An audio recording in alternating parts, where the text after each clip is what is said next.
Hi, welcome to Dice Control Dojo. I'm Phil and I practice every day and share my tips so we can all get better at the casino.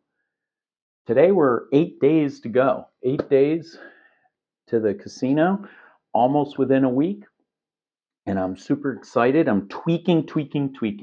Every day practice, getting these muscle memories down, the mental memories down, and when we get within a week, I have specific things I do to make sure that I'm ready to go. A lot of double sessions, a lot of throws, and a lot of making sure that I have my perfect throw down so that I can adapt. So we talked a couple days ago about the angle. Uh, Yesterday we talked about the spin, if it should be a long spin or a short spin. And then today we're talking about landing zones. What is the perfect landing zone based on where you're going? That's why the 5 count at the beginning of my casino experience is very important. It does not cost us a lot of money, Mr. Ambassador, to just sit here and run all of us through to see how we're throwing. So it's not a big deal to get down how the surface is, what it is, analyze it, figure it out, so that when we're putting really good money in on this team effort, we can see the table surface, what it looks like, and how we're going to make money on it. So we were talking about the perfect throw. My perfect throw is like a 35 to 40 degree angle coming down and with about 2 spins before it lands. But also, I'm trying to land it about 6 inches before the surface, at least on this table, right? And it'll go up and back and sit, and hopefully in my little square that I've been trying to stay in. That's the perfect throw. So when I'm doing my 5 count and I'm looking at the surface, I'm also trying to figure out what's the best landing zone for the surface I'm in, because sometimes you may want to be closer to the wall based on what it is. If it's a hard surface, right, you may want to land nice and slow with a lot of spin, and you might want to be back maybe 8 or 10 inches so it'll come in and up and down and sit, because you don't want the brick to go down like this, because then they're going to split out like this if it's a hard surface.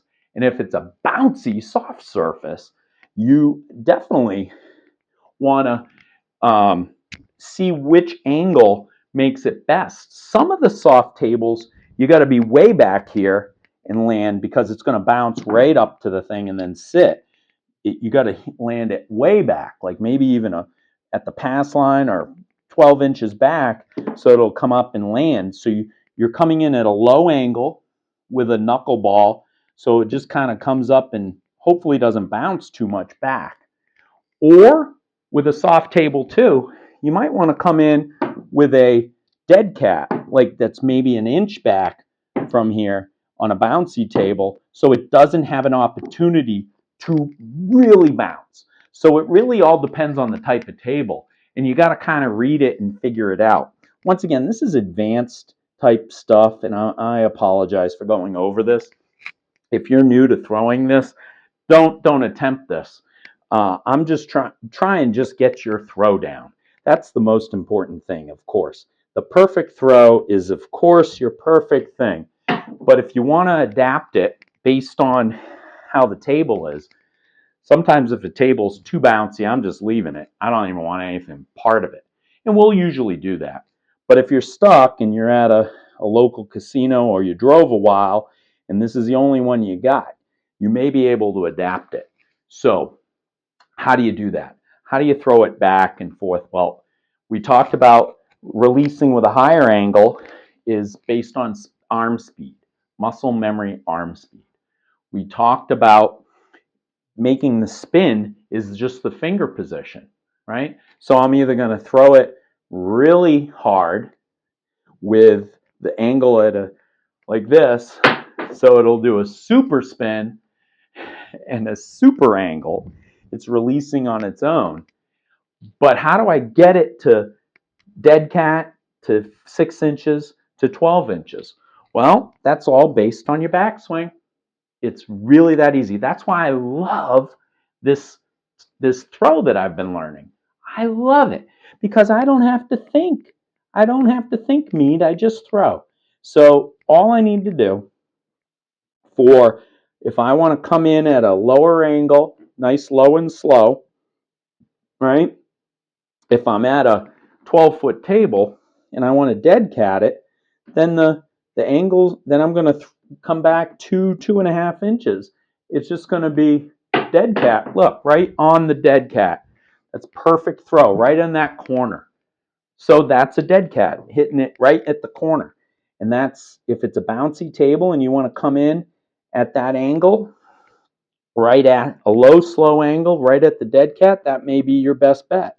If you want to stay back a little bit, then it's not that much of a backswing. It's 2 inches maybe. And then I can do it up to a foot. You got to practice this. That was a horrible throw. But what I'm trying to say is your mechanics doesn't change. You're setting up right. Your hands and you're gripping the dice the same way. Nice soft grip. You're coming across. I'm at a 45-degree angle. Now, my backswing is going to be, for my perfect swing is about 2 inches back, and I know that's going to get me there. My eye is on the ball, where my target is. If my target is going to be here, I'm looking at that target. Hopefully my brain is saying that's where the ball, that's where the dice need to be. And that's going to just be a little, look at that. It's just, your brain is going to know how to throw that. So I want to short it. I'm going to aim at that one, and I'm going to look at it. And my backswing is going to be a very little backswing. If I want to dead cat it, now I want a dead cat. So I'm staring right at the dead cat, right in the corner, right there, okay? So my eyes are looking there. The backswing is going to be a little bit more than the 2 inches because I'm looking at where it needs to be. There it is. And it's a hard 6. Hard 6. Anyway, that's how you do it. Your eyes and your muscle memory are going to be able to adapt based on what you're looking at. So you want to look short. If I want to hit it right here on the 2, right here, look at that. That's, why would I want to be way back here? But I'm going to do that, and then it's going to, the eyes are going to go where you want it to go. The backswing is going to determine that, and that's all you have to do. So this is such an easy throw. I don't know why everybody doesn't do it, and I hope I do get everybody to do it. But it's just a nice pickup, nice and light.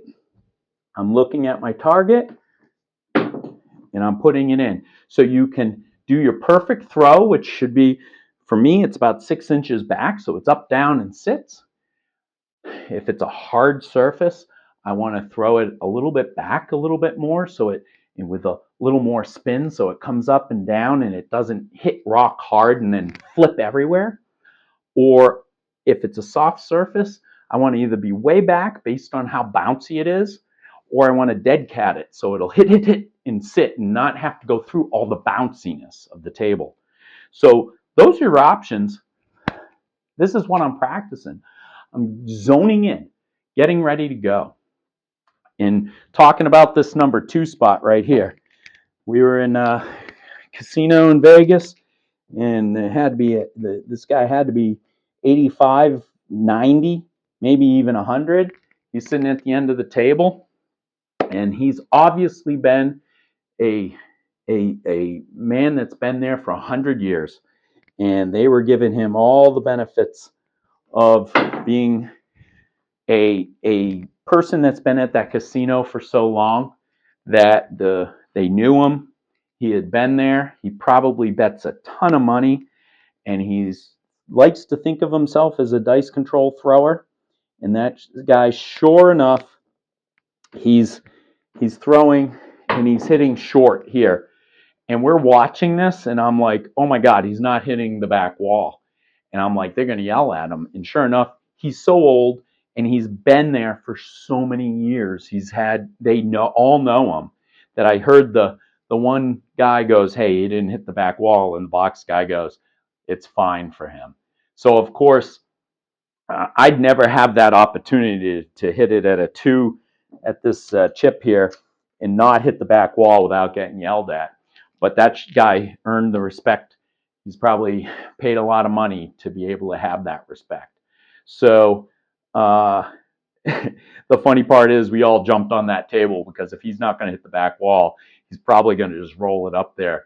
He's setting for a 3-3 on the top, a lot of hard ways. We made some money off of him, so it was a funny story. But that was a unique opportunity, and I know you won't be able to see that again. So join me tomorrow.